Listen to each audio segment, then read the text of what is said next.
Hi, my name's Aditya, and I am a junior at Pinecrest School in Fort Lauderdale, Florida.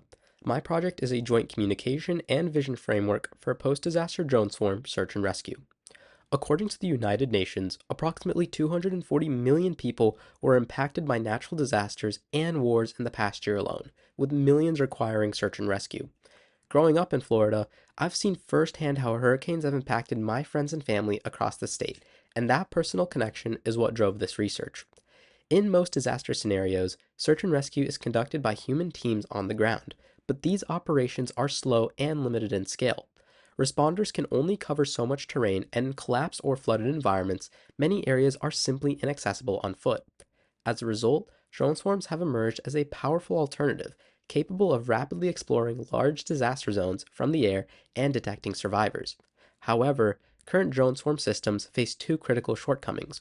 First, since modern infrastructure is often destroyed in post disaster environments, drone swarms rely on mesh networking for communication, which is energy intensive and forces drones to stay close together, severely limiting how much area these swarms can cover.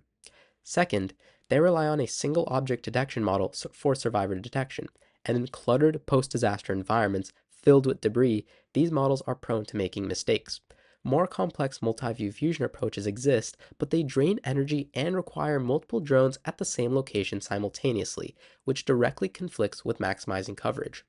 In my research, I developed a novel decentralized carrier drone communication architecture paired with a compatible single image multi view fusion system that generates synthetic perspectives to produce an optimized fuse detection output.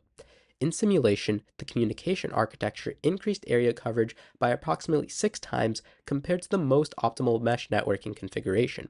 After testing the vision system on approximately 3,000 aerial images, it improved precision in 65.2% of images with a mean relative gain of 9.98%, recall in 97.7% of images with a mean relative gain of 85.85%, and overall F1 score in 93% of images with a mean relative gain of 53.05%. Together, these two systems achieve both high coverage and high detection accuracy without sacrificing one for the other.